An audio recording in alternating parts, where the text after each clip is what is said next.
This time class, let us study logarithm. But before that, let us first define logarithm. So a logarithm is a power to which a number must be raised in order to get some other number. So in other words, this is another name for exponent. So for example, that is read as the logarithm of 8 to the base 2 is equal to 3. Let me introduce to you first the exponential form before we proceed to the logarithmic form. So the exponential form is in the form b raised to x is equal to n. From the word exponential, we are pertaining to the exponent. Instead of writing b times b times b times b, until how many times you should multiply b is equal to n, we will write it in this form instead. For example, we have the standard form 4 times 4 times 4 times 4 times 4 is equal to 1024. In exponential form, that is 4 raised to how many times you have multiplied 4 by itself. So that is 5 is equal to 1024. So instead of writing it in standard form, we can write it in exponential form. So the logarithmic form is in the form the logarithm of n to the base b is equal to x.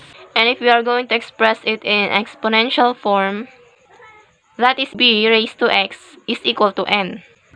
So for example, if we are going to express the logarithm of 8 to the base 2 is equal to 3 in exponential form, that is in the form b raised to x is equal to n. So our base here is 2.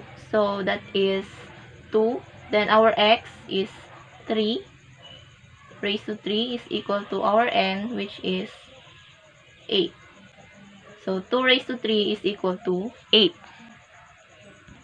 So if we are going to express the logarithm of 1 to the base b is equal to 0, that is, so our base here is b, and our exponent will be 0, and that is equal to 1. b raised to 0 is equal to 1. Next, we will express the logarithm of 1/2 to the base 32 is equal to negative 1/5 in exponential form. So that is 32 raised to negative 1/5 is equal to 1/2. So that is in logarithmic form to exponential form. How about expressing exponential form in logarithmic form? So for example, we have x raised to z is equal to y. So expressing this to the logarithmic form, that is the logarithm of y to the base x is equal to z. So another, if we have 2 raised to 4 is equal to x, in logarithmic form, that is the logarithm of x to the base 2 is equal to 4. Let us try to find the value of x in some logarithms. Let's say we have logarithm of 125 to the base 5 is equal to x. So the first step here is we have to express this in exponential form. And since 125 is also the same as 5 cubed, so our x now is equal to 3. Meaning the logarithm of 125 to the base 5 is equal to 3. Another example, we have the logarithm of 3 to the base x is equal to 2 in exponential form. That is x raised to 2 is equal to 3. Then, we are going to find for x, we will extract their square root. So, x now is equal to square root of 3. How about if the base is not specified, just like in our example number 3, the logarithm of 0.01 is equal to x. So we will assume this as to the base 10. So we know that 0.01 is equal to 1 over 10 raised to 2, which is also equal to 10 raised to negative 2. Then our x is equal to negative 2. Let us now move on to the properties of logarithm. Let us have the logarithm of product. So in logarithm of product, so that is in the form, the logarithm of mn to the base b is equal to the logarithm of m to the base b plus the logarithm of n to the base b. So for example, we have the logarithm of 6. Lagyan na lang natin ng base 10 para mas malinaw. So to satisfy the property, we have to get the factors of 6. So the logarithm of 2 times 3 to the base 10, following the property, so that is the logarithm of 2 to the base 10 plus the logarithm of 3 to the base 10. Another property we have is the logarithm of a quotient. So this property is in the form, the logarithm of m over n to the base b is equal to the logarithm of m to the base b minus the logarithm of n to the base b.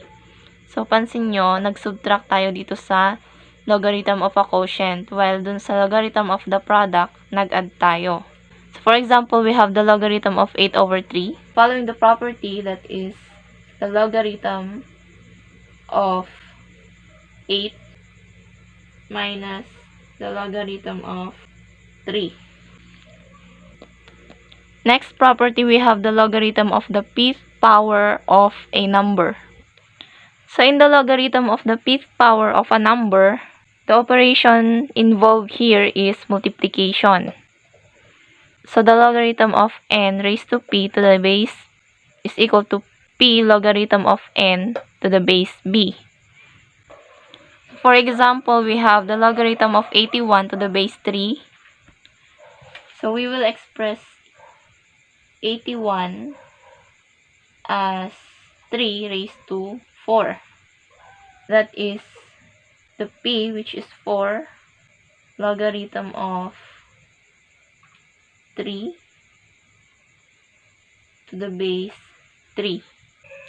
So the logarithmic of the rth root of the number is in the form, the logarithm of n raised to 1 over r to the base b is equal to 1 over r logarithm of n to the base b. So for example, we have the logarithm of the square root of 0.001,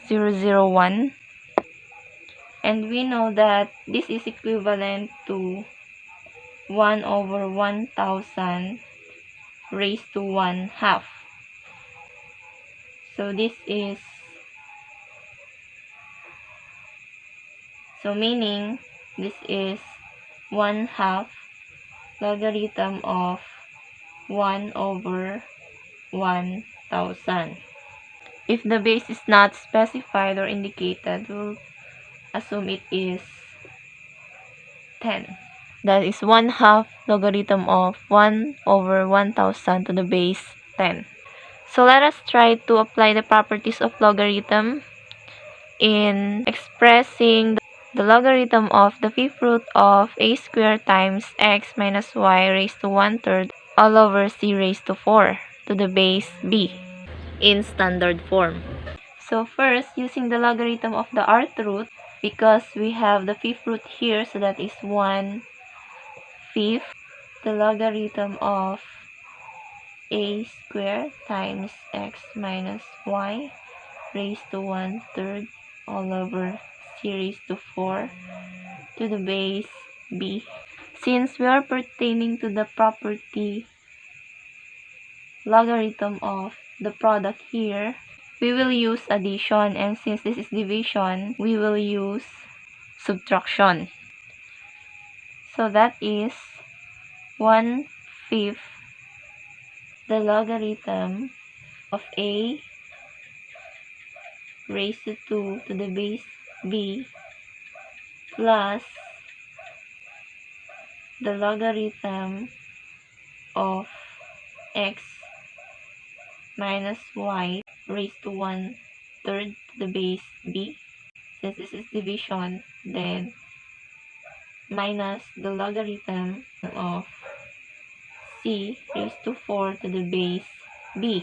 And that is equal to 1/5. Using the logarithm of the 5th power, that is 2 logarithm of a to the base b plus again,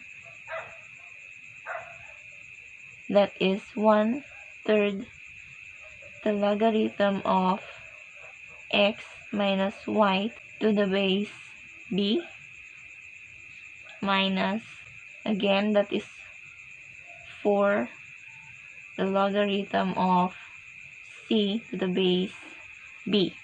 So this is now the standard form of the logarithm of the 5th square root of a squared times x minus y raised to 1/3 all over c raised to 4 to the base b.